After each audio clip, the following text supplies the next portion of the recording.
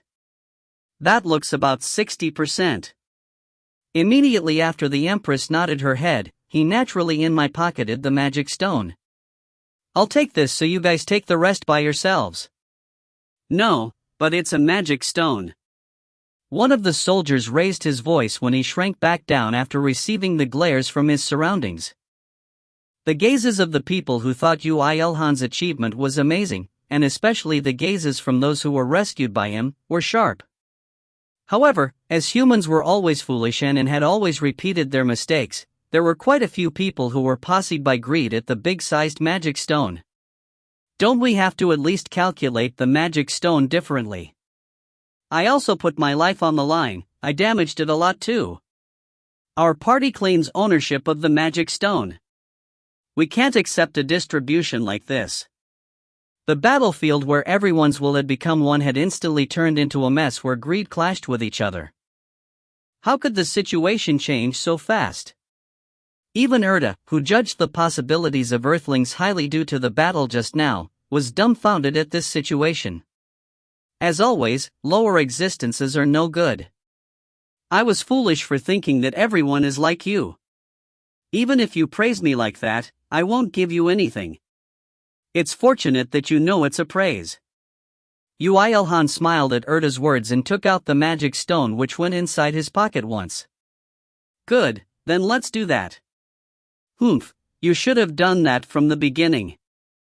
It's fortunate that you took it out before the situation turned ugly.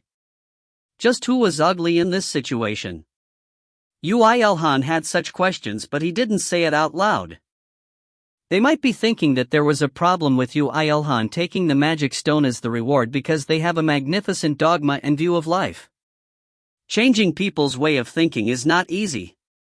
Most thought that they were absolutely in the right, so no matter how you bring the truth to them, rather than snapping their thoughts, they even treat it as a lie and attack you. Of course, this didn't only apply to them. Yu Ilhan may also claim what is wrong is right sometime. And so, solving a dispute with words is in fact impossible. His mother, who realized that a long time ago, always told Yu Ilhan this. Why fight with words when you have those splendid fists? Yu Ilhan threw the magic stone with all his strength. The magic stone, which flew past everyone, flew and sunk deep, very deep into the leopard's head where Yuailhan took it out in the first place. It was a throw that will make a mark in history. The moment they looked at the unbelievable scene, the humans all became quiet while reminding themselves of Yuailhan's ability, which overwhelmed the leopard throughout the entire fight, despite looking slightly hideous at some times. "Take whatever you want and give 60% to me," Yuailhan declared in front of those people. "If there is even a little bit less than 60%, I will beat you all up, so keep that in mind." Yuailhan lightly swung his spear and pierced the ground. The undamaged concrete floor cracked apart with a loud sound. Some might say it's a threat, but in truth, it was an action he did to gather attention onto himself, fearing that the passive concealment would activate again. Silence flowed for a moment, but it didn't last long. It was because they all knew that they'll lose even if they fight all together against Yuailhan. Especially when he had become stronger, much less recover his strength, due to leveling up by monopolizing the leopard's experience. "Take the magic stone. Do as you want." "Shit. We were too greedy." The Abilai users who courageously went up against him all backed off, scared. However, Yuailhan didn't laugh at them or anything. Instead, he confidently went on top of the leopard's head, stabbed his spear, and reclaimed the magic stone without much difficulty. That action, instead, caused the people to shrink back more. It was because they knew that his leisure was not an act, but real. "If you dismantle my share, then I'll give you 40%. Although I want to give you half, you took all the experience, so to make up." However, there was someone who was living lively inside that frozen mood, and it was none other than the Empress. Only she kept her pace regardless of what other people said. Like the time she hunted the monsters inside the campus. "Which part? Although I need the bones, I think it's better if you give me more of its hide." After the conversation, which sounded like they were at the butchery, ended, Yuailhan immediately started dismantling. As the Empress' share was 20% of the body, which counted as 40% after Yuailhan took the magic stone, the Empress's share of 20% was half of the leopard's body. After a calculation that was faster than lightning, Yuailhan started wielding his knife. It wasn't an exaggeration to call his skills of splendidly stripping its leather and taking out the bones godly. Especially his skills in stripping exactly a half. Only 7 minutes and 30 seconds had passed for the huge leopard to be stripped of its leather by exactly a half. Yuailhan's dismantling process was both unrestrained and precise, so it was quite a spectacle, and the people could only look at it dumbfoundedly. The process was done. The high-quality bones and leather which was piled up on one side was bigger than a person's height, so it was truly a spectacle. The Empress quietly muttered while looking at that. "I should call for a car." Half of the huge leopard's corpse. Although she had only took the bones and leather without the poisonous flesh, the amount was absurdly high. Even considering that she had to give 40% of it to Yuailhan, it was still very large. The Empress took out her phone and called somewhere. While looking at her doing that so naturally, he had already expected it, but it seemed like she was from a considerably well-off family. Or that she had made quite a fortune by herself at such a young age. Regardless of which, Yuailhan wanted to distance himself from her as he could feel the aura of a social butterfly from her. "Should I move your share as well?" "I don't need it. I'll leave first." The Empress, who seemed to have grown camaraderie while fighting together, as she showed good intent towards Yuailhan, and Yuailhan, who made in it field, a wall on his heart due to being uncomfortable with the Empress. "Wait." While he was producing an atomshire that he was about to leave naturally, the people panicked.